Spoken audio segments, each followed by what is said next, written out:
buses which have been donated to this lovely school is essentially part of CSR activity of Molbio Diagnostics Limited.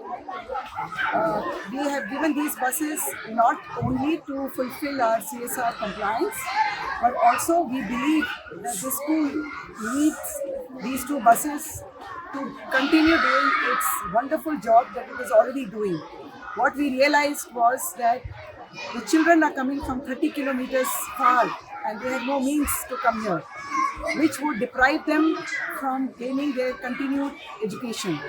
And that's the reason why we selected and we agreed to give these buses so that all the children can come safely from their home and go back safely to their homes.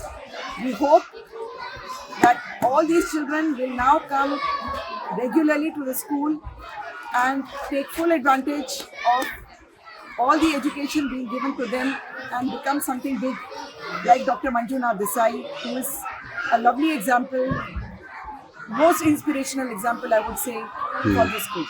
Madam Sangeeta Sriram, Director of Molbio Diagnostics Limited, handed over 2 buses to the school. I could read the faces of the students' parents present there. They were very happy, they were pleasant, smiling faces, a sort of gratitude on their face to Madam Molbio, Madam Sangeeta,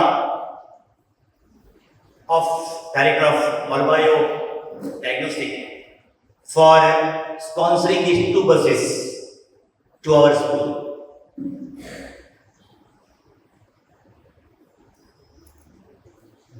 Our school started in the year 1986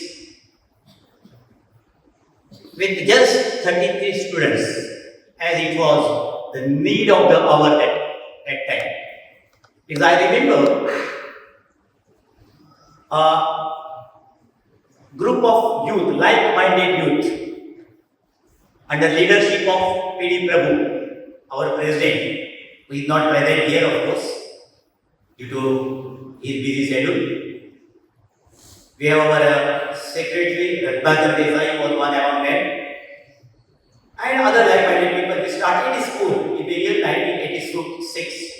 The main reason was, all the like-minded men, I use the word, these were the youths of that year, those days, who had suffered a lot for education. Somehow, they could study, they could complete their graduation or an FSC also by staying with their relatives who were in cities of Goa, like Fonda, Shiroda and all. Some of them were in Sawantwadi, some of them were in Mumbai with their relatives to study. But when we used to come together, we always had a discussion about the future of our remaining youths in the students in the school. Till 1961, when our Goa got its liberation, till then, there was hardly any opportunity for the students, for the children to study in the Portuguese rule here. Because there were very few private schools, which were not affordable, of course. But due to the visionary leadership of our then Chief Minister, Bhausai Bhandudkar, doors of primary school were open to almost every village in Goa. But after fourth, what was the question? As I said, we could get opportunity because of our relatives, but our neighbors, our villagers, especially the tribal dominated area, whether it is Shirishire part of Pori, whether it is Tamshire of Pori, whether it is Betoda, whether it is Vivekanand, all these areas, they were deprived of the educational facilities after fourth. So we came forward, we came together, we started the school. Here there is a small house next to this building where we could start with standard 5th, and today of course you know we have got classes from KG to college. Subscribe Prudent social media channel and press bell icon for latest notifications.